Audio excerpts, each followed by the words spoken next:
ان کا نماز عید سے پہلے کوئی نفل نماز پڑھنا مکروہ ہے۔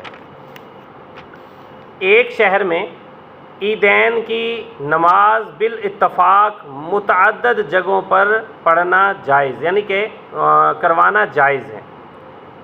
اب عید الاضحیٰ کی نماز ادا کرنے کا طریقہ کار، تو سب سے پہلے ہم نیت کرتے ہیں، اور نیت میں 2 رکعت نماز عید الاضحیٰ واجب، ساتھ زائد 6 تکبیرات کے، منہ طرف خانہ کعبہ شریف کے، بندگی اللہ تبارک و تعالیٰ کی، پیچھے امام کے۔ جب ہم جماعت کے ساتھ نماز پڑھیں گے تو امام تو خود سے نیت کرے گا، پیچھے مقتدیوں نے کہنا ہے پیچھے امام کے، اب اللہ اکبر کہہ کر ہاتھ باندھ لینے اور ثنا پڑھنی ہے، سبحانک اللہم و بحمدک و تبارک اسمک و تعالی جدک ولا الہ غیرک۔ اعوذ باللہ من الشیطان الرجیم، بسم اللہ الرحمن الرحیم۔ اب امام صاحب اللہ اکبر کہہ کر ہاتھ چھوڑ دیں گے، پھر مقتدیوں نے بھی ایسے ہی کرنا ہے، پھر اللہ اکبر کہہ کر ہاتھ چھوڑ دینے ہیں، پھر اللہ اکبر۔ اب یہ کانوں تک ہاتھ آئیں اور ہاتھ کی ہتھیلی کعبہ کی طرف ہو، یہ ایسے، ٹھیک ہے جی۔ اللہ اکبر کہہ کر ہاتھ چھوڑ دینے۔ یہ 3 تکبیریں زائد پہلی رکعت میں ہوئیں۔ اب اللہ اکبر کہتے ہوئے ہاتھ باندھ لینے۔ تو اب یہ ہم نے خاموشی سے کھڑے ہونا ہے اور امام صاحب قرأت کریں گے، سورہ فاتحہ پڑھیں گے اور اس کے ساتھ کوئی سورت ملائیں گے، اور اللہ اکبر کہتے ہوئے رکوع اور سجود پورے کروائیں گے۔ اب امام صاحب اللہ اکبر کہتے ہوئے دوسری رکعت میں آئیں گے، ہاتھ باندھیں گے تو قرأت شروع کریں گے، الحمد شریف پڑھیں گے اور کوئی سورت ملائیں گے، پھر اللہ اکبر کہہ کر کانوں تک لانے ہیں اور چھوڑ دینے ہیں، پھر اللہ اکبر کہہ کر ہاتھ چھوڑ دینے ہیں، پھر اللہ اکبر کہہ کر ہاتھ چھوڑ دینے ہیں۔ یہ 6 زائد تکبیریں ہو گئیں۔ اب اللہ اکبر کہتے ہوئے رکوع میں چلے جانا ہے، رکوع کریں گے، سجدہ کریں گے، اور رکوع و سجود اس طریقے سے مکمل کر کے تشہد میں بیٹھیں گے، اتحیات پڑھیں گے اور سلام پھیریں گے۔ تو اس طرح سے ہماری یہ عید الاضحیٰ کی نماز مکمل ہوگی۔ اب امام صاحب خطبے کے لیے کھڑے ہو جائیں گے، یہ پہلا خطبہ پڑھیں گے، پھر کچھ دیر وقفہ دینے کے بعد دوسرے خطبے کے لیے کھڑے ہوں گے۔ اب یہ خطبہ سننا سب پہ واجب ہے، اس دوران بولنا، چلنا، حرکات و سکنات کرنا، اٹھ کر جانا، کسی کو دیکھنا، یہ سب ممنوع کام ہے۔ مکمل توجہ اور غور سے خطبہ سنیں گے، اور خطبہ سننے کے بعد دعا ہوگی، اور پھر ایک دوسرے کو عید کی مبارکباد دیں گے۔ عید الاضحیٰ کے بعد امام جو 2 خطبے پڑھے گا، یہ خطبہ امام کے لیے پڑھنا سنت ہے، اور خطبہ مقتدیوں کے لیے سننا واجب ہے، اور اس وقت بولنا، چلنا پھرنا اور نماز وغیرہ میں مصروف ہونا ناجائز ہے۔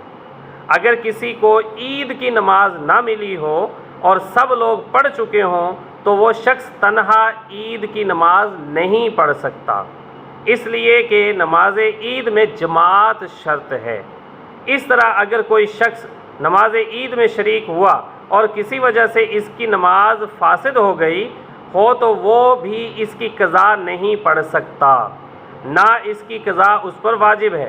البتہ اگر فاسد ہونے والی نماز میں کچھ اور لوگ بھی شریک ہیں تو پھر پڑھنا واجب ہے، یعنی کہ اب ان تمام لوگوں کو اکٹھا کر کے ان کا دوبارہ دہرانا واجب ہے۔ اللہ تبارک و تعالی ہم سب کو آنے والی عید الاضحیٰ میں اچھے طریقے سے شریک ہونے، قربانی کرنے اور نیک اعمال کرنے کی سعادت عطا فرمائے۔ اب یہ جو ایام چل رہے ہیں بڑی عبادات والے ایام ہیں، ذی الحجہ کے 10 ایام کی برکات بے شمار ہیں۔ کوشش کریں یہی تکبیر تشریق بے شمار کر کے پڑھتے رہیے، اس سے عادت بھی بن جائے گی، اور پھر انشاءاللہ تعالیٰ اللہ تبارک و تعالیٰ کی طرف سے ہم پہ برکتیں بھی نازل ہوں گی۔